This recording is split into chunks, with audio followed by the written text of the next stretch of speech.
જય હિન્દ વિદ્યાર્થી મિત્રો, આજે ફરી આપણે મળીએ છીએ ઇતિહાસના એક નવા ટોપિક સાથે અને ખૂબ જ મોટો સામ્રાજ્ય છે ગુપ્ત સામ્રાજ્ય ઈસવીસન પૂર્વે 240 થી ઈસવીસન 550। ઇતિહાસ ભણીને તમે બધા ખૂબ જ બોર થઈ ગયા છો, મને પણ ખ્યાલ છે, પરંતુ તમારે ઇતિહાસ કરવો જ પડશે, એના સિવાય કોઈ ઓપ્શન નથી। તમે બોરિંગ ન થાવ એટલા માટે જો અલગ અલગ વંશો તમને અલગ અલગ ટોપિક વાઇઝ ભણાવું છું, જેથી કરીને તમે ઈઝીલી વિડીયો જોઈ શકો અને તમને મજા આવે વિડીયો જોવામાં। તો ચાલો આપણે સ્ટાર્ટ કરીએ ગુપ્ત સામ્રાજ્ય વિશે।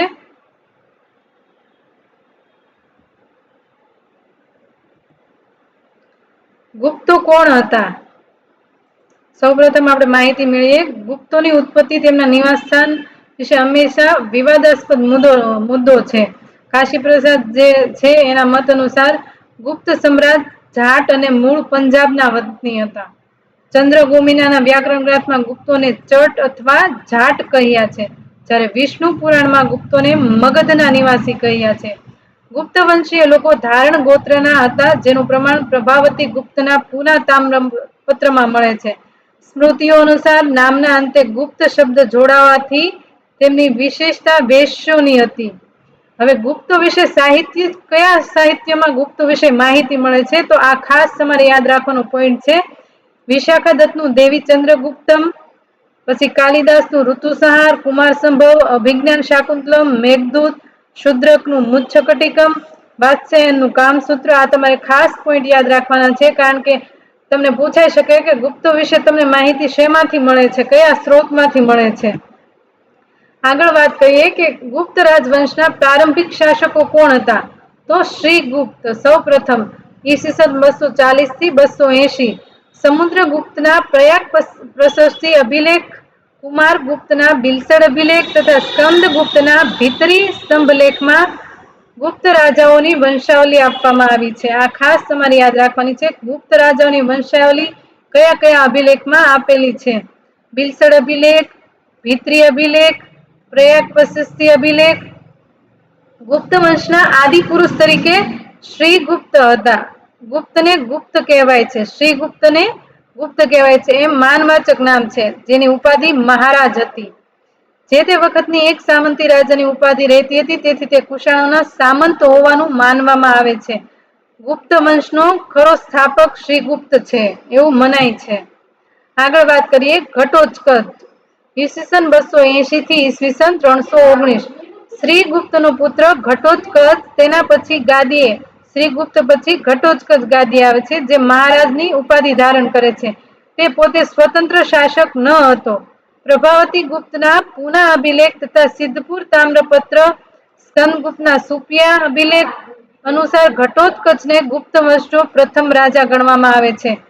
પૂનાના અભિલેખ, સિદ્ધપુરના તામ્રપત્ર અને સ્કંદગુપ્તના સુપિયા અભિલેખમાં તે પરથી તે ગુપ્ત વંશનો પહેલો પ્રતાપી રાજા હોવાનું ફલિત થાય છે। ગુપ્ત વંશની સત્તા મગધ પર આ રાજાએ પ્રસરી હોવાનું સંભવે છે, અર્થાત તેના સમયથી ગુપ્ત વંશ જાણીતો થયો। આમ શ્રીગુપ્ત અને ઘટોત્કચ ગુપ્ત નાના રાજા કે સામંતો હોવાનું પ્રતીત થાય છે।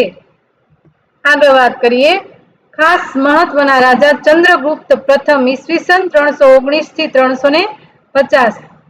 વાસ્તવિક સંસ્થાપક રાજા ગુપ્ત વંશનો પ્રતાપી રાજા ઘટોત્કચના પુત્ર હતા। મહારાજા ધીરાજની ઉપાધિ ધારણ કરે છે। ગુપ્ત સામ્રાજ્યનો પાયો નાખ્યો, રાજધાની પાટલીપુત્ર, ખૂબ દીર્ઘદ્રષ્ટિ વાળા હતા। લીચ્છીઓની મદદ મેળવવા માટે લીચ્છીઓની રાજકુમારી કુમારા દેવી સાથે લગ્ન કર્યા અને લીચ્છવી રાજ્ય પણ મેળવ્યું। ચંદ્રગુપ્ત કુમારા દેવી પ્રકારના સુવર્ણ સિક્કાઓ પણ ચલાવ્યા, જેને લીચ્છવી પ્રકારના, વિવાહ પ્રકારના કે રાજા રાની પ્રકારના સિક્કા। તેણે પોતાનું રાજ્ય વિસ્તાર વધારવા માટે લીચ્છવીની કુમારા દેવી સાથે લગ્ન કર્યા અને લીચ્છવી રાજ્ય મેળવ્યું। તેમણે રજત સિક્કાની શરૂઆત કરી। તેના રાજ્યરોહણ ઈસવીસન 319 થી ગુપ્ત સંવતની શરૂઆત કરી અને શકોની સત્તાનો અંત કરી દીધો।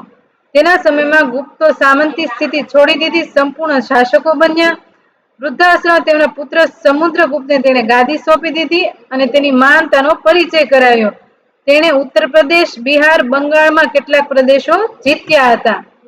હવે તેના પુત્ર સમુદ્રગુપ્ત વિશે આપણે વાત કરીએ. ઈસવીસન 330 થી ઈસવીસન 376. સમુદ્રગુપ્તનો ઇતિહાસ આપણને પ્રયાગના અશોક સ્તંભના પછીથી લખાયેલ પ્રયાગ પ્રશસ્તિથી જાણીતા અભિલેખમાંથી મળે છે. તેના અગ્રીમ અધિકારી અને રાજકવિ કોણ હતા? હરિશેન હતા. જે અભિલેખ છે કેટલા વાક્યોનો બનેલો છે? 33 વાક્યોનો બનેલો છે. હવે સમુદ્રગુપ્તના વિજયો વિશે આપણે વાત કરીએ તો એક સફળ સેનાપતિ હતો. તેમજ સમુદ્રગુપ્ત એક ગ્રહણ મોક્ષ અધિકરણની નીતિ અપનાવતો હતો. ગ્રહણ મોક્ષ આ નીતિ વિશે તમને યાદ નહીં હોય, પરંતુ મેં એ સમયે વાંચેલું હતું. તે ગ્રહણ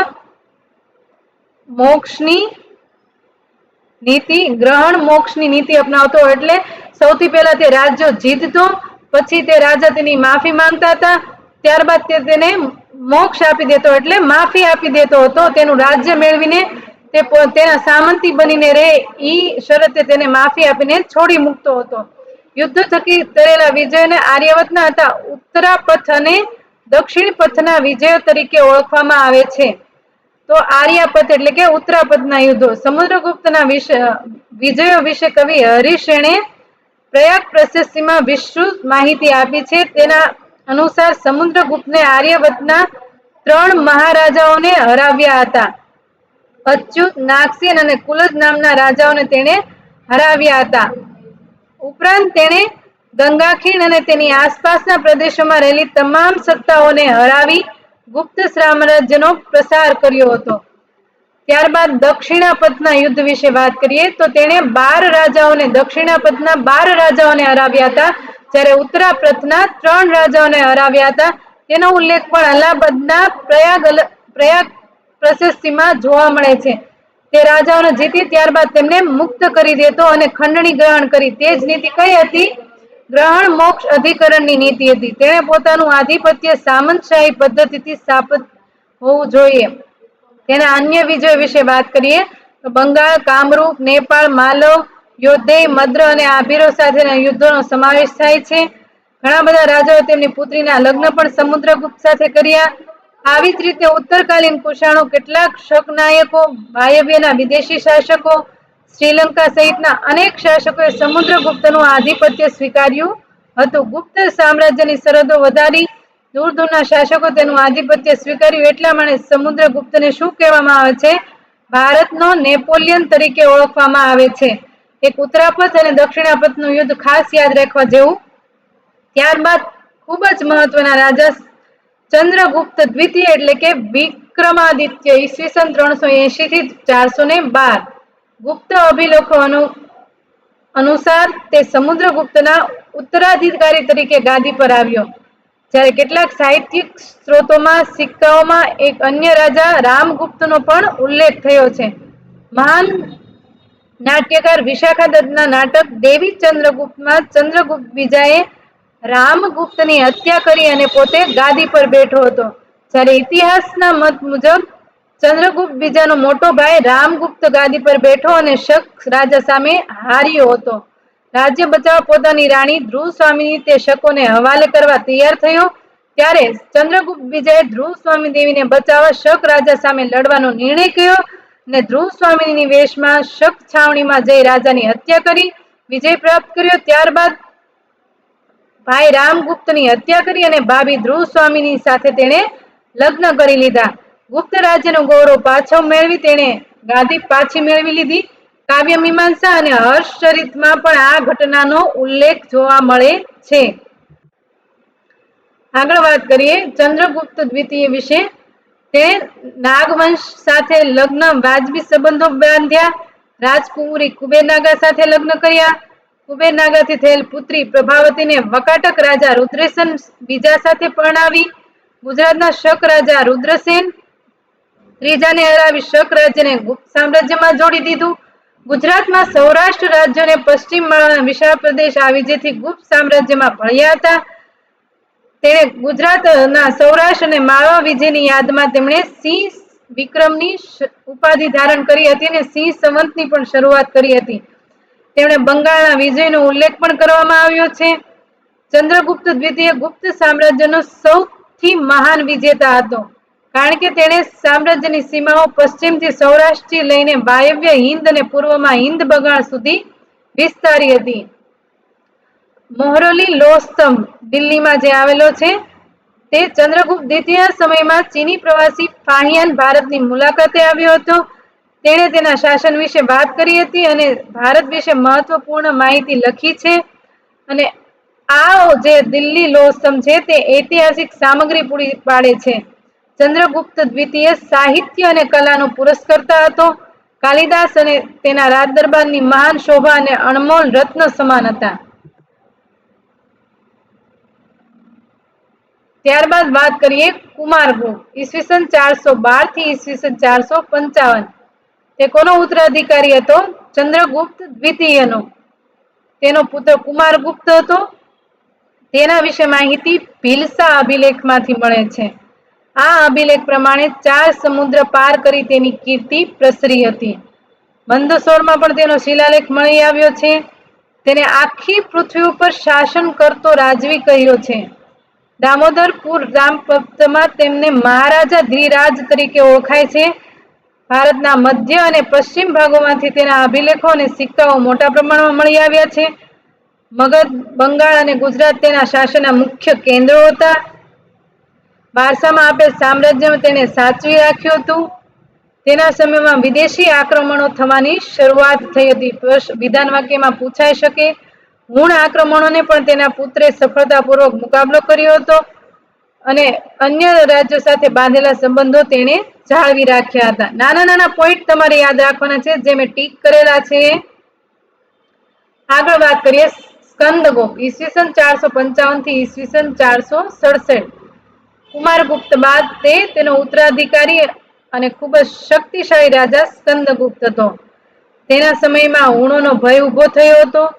જોકે તેણે હુણોને હરાવ્યા હતા. જુનાગઢમાં તેનો શિલાલેખ પણ મળી આવ્યો છે. પિતાએ વારસામાં આપેલ સામ્રાજ્ય તેણે અકબંધ રાખ્યું. જુનાગઢ શિલાલેખમાં સાબિત થાય છે કે તે પ્રજાપાલક રાજવી હતો. સ્કંદગુપ્ત પછીના જે શાસકો આવ્યા, તે ગુપ્ત સામ્રાજ્ય વ્યવસ્થિત રીતે ચાલ્યું હોવાના પુરાવા સાંપડે છે. જોકે ત્યારબાદ ગુપ્ત સામ્રાજ્ય કેટલા ભાગોમાં વિભાજિત થવા પામ્યું છે. સ્કંદગુપ્ત બાદ બુદ્ધગુપ્ત, વૈનગુપ્ત, ભાનુગુપ્ત, નરસિંહગુપ્ત, બાલાદિત્ય, કુમારગુપ્ત બીજો અને અંતે વિષ્ણુગુપ્તનો સમાવેશ થાય છે. સ્કંદગુપ્ત પછીના શાસકો અગાઉના શક્તિશાળી શાસકો જેવા શાસન કરતા ન હોવાને કારણે ભારતમાં ગુપ્ત સામ્રાજ્યનું પતન થયું. તો ગુપ્ત સામ્રાજ્યના પતનના કારણો કયા કયા હતા? ગુપ્ત વહીવટ તંત્રની નિર્બળતા, ત્યારબાદ જે સ્કંદગુપ્ત પછીના જે શાસકો હતા તે નિર્બળ હતા અને હુણોના આક્રમણને કારણે ગુપ્ત સામ્રાજ્યનું પતન થયું. ત્યારબાદ આગળ વાત કરીએ ગુપ્તોનું વહીવટી તંત્ર. વહીવટી તંત્રમાં રાજા કેન્દ્રમાં હતા. ચક્રવર્તી, મહારાજા ધીરાજ, વિક્રમાદિત્ય, પરમ બટ્ટાલ, પરમેશ્વર, પરમ ભાગવત જેવા મહાન બિરુદો ધારણ કરતા હતા. રાજાને દેવી અધિકારોને સ્થાન મળેલું હતું. જે અલ્હાબાદ પ્રશસ્તિમાં તેના વિશે માહિતી મળે છે. રાજા શાંતિ અને યુદ્ધના સમયમાં રાજ્યની નીતિ નક્કી કરતો હતો અને સૈન્યનું સંચાલન કરતો હતો. પ્રજાના રક્ષણની જવાબદારી પોતાની માથે લેતો. બ્રાહ્મણો શ્રાવણોને રક્ષણ આપતો. સર્વજ્ઞ ન્યાયાધીશ હતો. હિન્દુ ધર્મના નીતિ નિયમો અનુસાર પ્રજાને ન્યાય આપતો. કેન્દ્રને પ્રાંતના તમામ ઉચ્ચ અધિકારીઓ અને મંત્રીઓની નિમણૂક કરતો. આધિપત્ય સ્વીકારનાર રાજ્યના વહીવટમાં તે દખલગીરી કરતો નહીં. વિદેશી બાબતો તેના વડપણ હેઠળ આવતી હતી.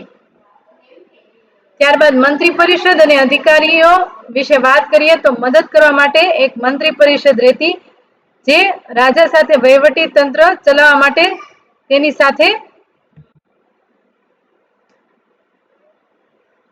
સાથે વહીવટ કરતી. મુખ્ય ન્યાયાધીશ મહાદંડનાયક તરીકે ઓળખાતા, જે પ્રાંતમાં ન્યાય આપવાનું કાર્ય કરતા. ઉપરી અને જિલ્લાના વિષયપતિને સોંપવામાં આવતું. પ્રાંતમાં ન્યાય આપવાનું કાર્ય ઉપરીક અને જિલ્લામાં પ્રાંતમાં ઉપરીકને સોંપવામાં આવતું, જ્યારે જિલ્લામાં વિષયપતિને સોંપવામાં આવતું. ન્યાયાધીશને મહાદંડનાયક તરીકે ઓળખાતા. ગામમાં મુખી સામાન્ય કિસ્સાઓમાં ન્યાય આપતા.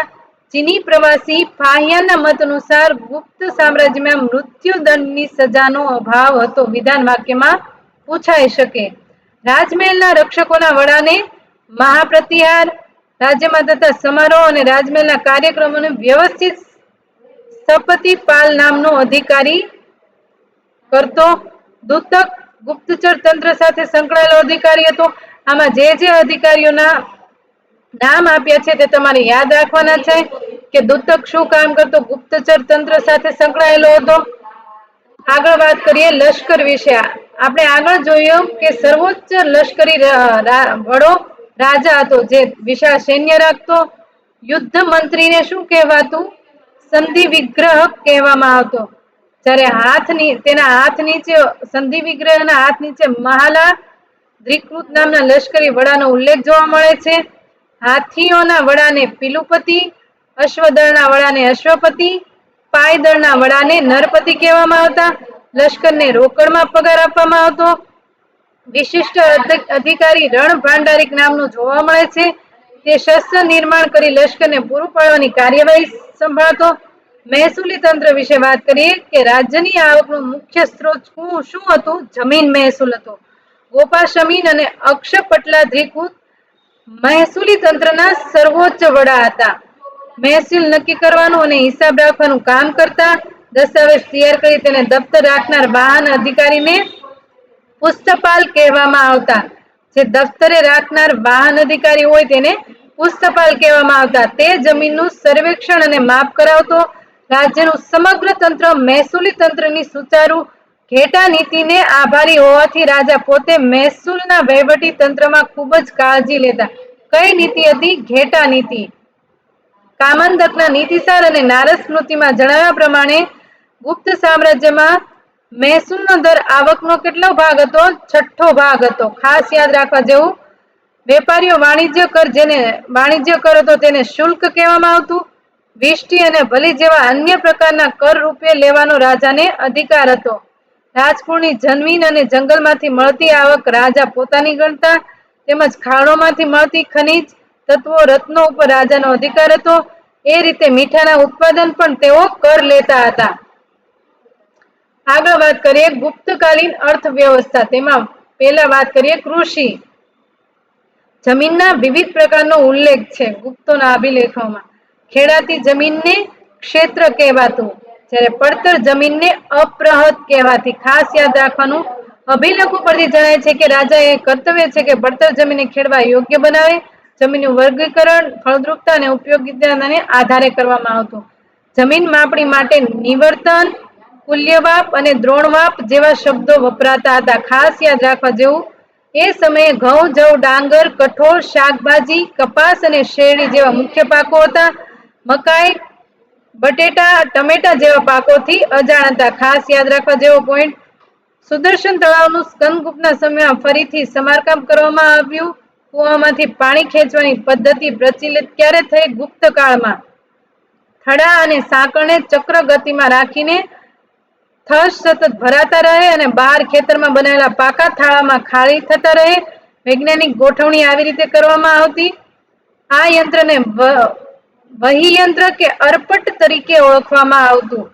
જે કુવામાંથી પાણી કાઢવામાં આવતું જે યંત્ર વપરાતું તેને વહી યંત્ર કે અરપટ તરીકે ઓળખવામાં આવતું. વહી યંત્રની મદદથી ખેતરમાં થતી સિંચાઈની પદ્ધતિનું મહત્વનું વર્ણન બાણભટ્ટના હર્ષ ચરિત્રમાં જોવા મળે છે. ત્યારબાદ વેપાર અને હુન્નર ઉદ્યોગ વિશે વાત કરીએ તો તે સમયમાં વેપાર અને હુન્નર ઉદ્યોગ ખૂબ જ વિકાસ પામ્યો હતો. ધાતુના ઓજારો, સોના ચાંદીના આભૂષણો, હાથી દાંતની વસ્તુઓ, સુતરાઉ અને રેશમી કાપડના મોટા પ્રમાણમાં ઉત્પાદિત થતી હતી. અમરકોશ અને બૃહદ સંહિતા તથા મંદસૌરના અભિલેખમાં આવી અનેક ચીજોની યાદી જોવા મળે છે. ગુપ્ત રાજાઓએ તાંબા, ચાંદી અને શીશાના સિક્કાઓ પડાવ્યા હતા. ગુપ્ત વહીવટી તંત્રમાં સાતવાહ વહીવટી તંત્ર પણ તે મોખરાનું સ્થાન ધરાવતા હતા. જે સાતવાહ હતો તે પણ મોખરાનું સ્થાન ધરાવતો હતો. વેપારીઓ જે કામ કરતા કારીગરીઓ પોતાના સંગઠનો હતા તેને શ્રેણી કહેવામાં આવતું. શ્રેણીના સભ્યો માટે સંઘના નીતિ નિયમો પાળવા અનિવાર્ય હતા. શ્રેણીને ઘણીવાર મહાજન પણ કહેવામાં આવતું. સામાજિક દરજ્જો બ્રાહ્મણ, ક્ષત્રિય, વૈશ્ય કરતા નિમ્ન કોટીનો ગણવામાં આવતો હતો. જે શ્રેણીનો દરજ્જો હતો તેને. આગળ વાત કરીએ ગુપ્તકાલીન સમાજ. હિન્દુ વ્યવસ્થાની સાથે જ્ઞાતિ વ્યવસ્થા પણ ગુપ્તકાળમાં બહુ મોટા પ્રમાણમાં જોવા મળી છે. બ્રાહ્મણોનું સ્થાન વધુ મહત્વનું બન્યું. આ સમયમાં નવી જાતિઓનો ઉદ્ભવ અને મિશ્ર જાતિઓની સંખ્યા ખાસી જોવા મળી. અનેક નવી જ્ઞાતિઓ જોવા મળે છે. ધીમે ધીમે જ્ઞાતિઓએ વર્ગનું સ્વરૂપ લીધું. બ્રાહ્મણો વર્ણ વ્યવસ્થામાં સર્વોચ્ચ સ્થાને હતા. વિદ્વાન બ્રાહ્મણને ખૂબ પ્રોત્સાહન મળતું. સમાજમાં મહિલાઓનું સ્થાન ઠીક ઠીક હતું. તે સમયે બાકાટાક રાણી પ્રભાવતી ગુપ્ત જેવી શક્તિશાળી સ્ત્રીઓની મારીતી મળતી હોવા છતાં મોટા ભાગની સ્ત્રીઓ તેના અધિકારોથી વંચિત હતી. કામસૂત્રમાં નગરમાં રહેતા નાગરિકોના જીવન પર ખાસું લખાણ પ્રાપ્ત થાય છે. શહેરી સમૃદ્ધિના કારણે નગરીવાસીઓ મોજશોખ ભર્યું જીવન જીવતા, જ્યારે ગ્રામીણ પ્રજા શિક્ષણ અને ટેકનોલોજીના અભાવને કારણે સામાન્ય પ્રકારનું જીવન જીવતી. જે શોર્ટમાં જે પોઈન્ટ મેં ટીક કરેલા છે ફક્ત તમારે એ જ ટીક યાદ રાખવાના છે. આગળ વાત કરીએ ગુપ્તકાલીન સાહિત્ય. તો ગુપ્તકાલીનને ભારતનો સુવર્ણકાળ તરીકે ઓળખવામાં આવે છે, કેમ કે મોટા પ્રમાણમાં ધાર્મિક અને ધર્મેતર સાહિત્ય આ કાળમાં રચાયું છે. રામાયણ, મહાભારત, પુરાણો, હિન્દુ ધર્મના મહત્વપૂર્ણ ગ્રંથો પણ અહીં રચાયા છે. પુરાણનું સર્જન આ કાળમાં થયું છે. દેવી દેવતાઓની કથા, કર્મકાંડો, વ્રતો વગેરે બાબતોનું વિતરણ આ કાળમાં જોવા મળે છે. વિષ્ણુ પુરાણ, વાયુ પુરાણ, મત્સ્ય પુરાણ, ગરુડ પુરાણ વગેરે સાથે સંકળાયેલા પુરાણોની રચના આ કાળમાં થયેલી છે. ગુપ્તકાળમાં હિન્દુ કાયદા વિષયક પુસ્તકો, જેને સ્મૃતિ કહેવામાં આવે છે, તેનું લખાણ આપણને મળી આવે છે. નારદ સ્મૃતિ ખાસ ઉલ્લેખનીય છે. આ ગ્રંથોમાં સામાજિક અને આર્થિક નિયમો અને તેના પેટા નિયમો પણ જોવા મળે છે. સ્ત્રીઓના આર્થિક અધિકારો વિશે પણ તેમાં ચર્ચા થયેલી છે. સાહિત્યના ક્ષેત્રે ગુપ્તકાળ ભારતના ઇતિહાસમાં અદ્વિતીય સ્થાન ધરાવે છે. સંસ્કૃત ભાષામાં મહત્વપૂર્ણ રચનાઓ પણ આ કાળમાં થઈ છે. મહાન કવિ કાલિદાસ 5મી સદીમાં ચંદ્રગુપ્ત દ્વિતીયના દરબારની શોભા હતા. તેઓ સમગ્ર વિશ્વમાં તેનું સાહિત્ય જાણીતું છે. વિશ્વની અનેક ભાષાઓમાં તેમના સાહિત્યના અનુવાદો થયા છે. તેમની પ્રમુખ રચનાઓમાં મેઘદૂતમ, અભિજ્ઞાન શાકુંતલમ, રઘુવંશમ, કુમાર સંભવ તેમજ ઋતુસંહારનો સમાવેશ થાય છે. તેની રચનાઓમાં સંસ્કૃત ભાષાનો પ્રયોગ જોવા મળે છે. કાલિદાસ સિવાય શૂદ્રક અને વિશાખા દત્ત પણ હતા, જેમણે અનુક્રમે મુચ્છકટિકમ અને મુદ્રા રાક્ષસની પણ રચના કરી છે, જે ખૂબ જ પ્રખ્યાત થઈ હતી. ગુપ્તકાલીન કલા વિશે વાત કરીએ તો બૌદ્ધ ધર્મ ગુપ્તકાલીન કલાને ખૂબ જ પ્રભાવિત કરી છે. મથુરા, સારનાથ, અજંતા અને ઇલોરા ગુપ્તકાલીન કલા આ સમયે વિશ્વ વિખ્યાત થઈ હતી. અજંતાની ગુફાઓ પણ ગુપ્તકાળમાં તેનો સર્વશ્રેષ્ઠ ઉત્તમ નમૂનો છે. મંદિર નિર્માણની મહત્વપૂર્ણ શરૂઆત પણ ગુપ્તકાળમાં જ થઈ. ઉત્તર ભારતમાં મંદિર સ્થાપત્ય કલાને નાગર શૈલી તરીકે પણ ઓળખવામાં આવે છે. નાગર શૈલીમાં 2 સુવિખ્યાત મંદિરો સર્વપ્રથમ ઉત્તર પ્રદેશના કાનપુરના ભીતર ગામમાં અને ઝાંસીમાં આવી દેવગઢ ખાતે મળી આવેલા છે. નાગર શૈલીના મંદિરો ગુપ્તકાલીન મુદ્રા અને સિક્કાઓ ખૂબ જ મહત્વપૂર્ણ પુરાવા છે, જેમાં ગુપ્ત સમ્રાટોનું વર્ણન અને ચિત્રણ પણ જોવા મળે છે. સમુદ્રગુપ્તને વીણા વગાડતા સોનાના સિક્કા ગુપ્તકાળમાં સંગીતનું મહત્વ સ્પષ્ટ કરે છે.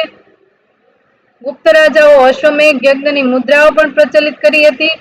વિષ્ણુ અને ભગવાન શંકરની પૂજા ઉપાસના સાથે સંકળાયેલા મુદ્રાઓ અને સ્થાપત્યો મોટા પ્રમાણમાં મળી આવ્યા છે. વિજ્ઞાન અને ટેકનોલોજી સાહિત્ય વિશે વાત કરીએ તો સાહિત્ય અને કલાની જેમ ગુપ્તકાળમાં વિજ્ઞાન અને ટેકનોલોજીનો ખાસો વિકાસ થયો હતો. ખાસ કરીને ખગોળ વિજ્ઞાનનો મહત્વપૂર્ણ અહીં વિકાસ જોવા મળે છે. 5મી સદીમાં એક મહાન ખગોળ વિજ્ઞાની અને ગણિતજ્ઞ આર્યભટ્ટ થઈ ગયા, જેમણે ભારતના ખગોળ વિજ્ઞાન પર આધારિત સર્વશ્રેષ્ઠ ગ્રંથ આર્યભટ્ટિયમની રચના કરી હતી. તેમણે સૌ પ્રથમ વખત સાબિત કર્યું હતું કે પૃથ્વી પોતાની ધરી પર ફરે છે. તે સૂર્યની આસપાસ ઘૂમે છે, જેને કારણે સૂર્યગ્રહણ થાય છે. તેમણે શૂન્યની શોધ કરી હતી. દશાંશ પદ્ધતિનો પ્રથમ વખત પ્રયોગ કર્યો હતો. આમ ગણિત અને ખગોળના ક્ષેત્રે વિશ્વભરમાં તેમનું મહાન પ્રદાન રહ્યું છે. વરાહમિહિરે પણ આ કાળે થયેલ મહાન ખગોળ વિજ્ઞાની હતા. ખગોળના વિભિન્ન પદ્ધતિઓ પર આધારિત પંચસિદ્ધિકા નામનો મહાન ગ્રંથ તેમણે રચ્યો હતો. આ ઉપરાંત તેમણે બ્રહ્મકૂટનો સિદ્ધાંત પણ આપ્યો હતો. બ્રહ્મગુપ્ત પણ આ કાળમાં જ થઈ ગયા હતા. ગુપ્ત કાળમાં તેઓ ધાતુ સાથે સંકળાયેલા નવી ટેકનોલોજીનો વિકાસ કર્યો હતો. તાંબાની મૂર્તિ આપણને જોવા મળે છે. મહોરલી સ્થિત લોહ સ્તંભ છે, પણ તે પણ ગુપ્તકાલીન ધાતુ ટેકનોલોજીનો વિકાસ દર્શાવે છે. 1500 વર્ષ જૂના આ સ્તંભને હજી સુધી કાટ લાગ્યો નથી. રંગો બનાવવાની ટેકનિક ગુપ્તકાળમાં જ વિકાસ પામી હતી. પાકા રંગોનો પ્રયોગ આપણને અજંતાની ગુફાઓમાં થયેલો જોવા મળે છે. આમ ગુપ્ત કાળમાં વિજ્ઞાન અને ટેકનોલોજીનો પણ ખાસ વિકાસ થયેલો છે. તે સમયે આર્યભટ્ટ થઈ ગયા હતા, બ્રહ્મગુપ્ત પણ થઈ ગયા, વરાહમિહિર પણ થઈ ગયા હતા. તેમણે આપેલો સિદ્ધાંત તમારે યાદ રાખવાનો છે. તે સમયે ધાતુ સાથે જોડાયેલી વિજ્ઞાન ટેકનોલોજી પણ આગળ વધી હતી, જેનો પુરાવો મહેરલી ખાતેનો લોહ સ્તંભ છે, જે 1500 વર્ષ જૂનો છતાં પણ તેને કાટ લાગ્યો નથી. રંગો બનાવવાની ટેકનિક પણ ગુપ્તકાળમાં વિકસી હતી, જે આપણને અજંતા ઇલોરાની ગુફાઓમાં તેનો ઉપયોગ થયેલો જોવા મળે છે. થેન્ક યુ વિદ્યાર્થી મિત્રો. ગુપ્ત સામ્રાજ્યનો વિડીયો ખૂબ જ લાંબો હશે, કારણ કે તે ખૂબ જ મોટો વંશ છે. ભારતનો સુવર્ણ યુગ તરીકે તેને ઓળખવામાં આવે છે. આશા રાખું કે તમે બોર નહીં થાવ અને આ વિડીયો ચોક્કસ જોશો, કારણ કે તમે એકવાર વિડીયો જોઈને પછી તમે રીડિંગ કરશો તો તમને ઘણું બધું યાદ રહી જશે, અને જે પોઈન્ટ તમને નવા જાણવા મળ્યા છે તે પોઈન્ટ તમે તમારા બુકમાં નોટ ડાઉન કરી શકો છો. હવે આપણે નેક્સ્ટ વિડીયો માટે તમે મારી યુટ્યુબ ચેનલ સાથે જોડાયેલા રહો. આશા રાખું કે તમને મારા વિડીયો પસંદ આવતા હશે, તો તમે લાઈક અને સબસ્ક્રાઇબ કરવાનું ભૂલતા નહીં. ત્યાં સુધી જોડાયેલા રહો યુટ્યુબ સાથે, કારણ કે આ વખતે ખાખી પાક્કી છે. જય હિન્દ, જય ભારત.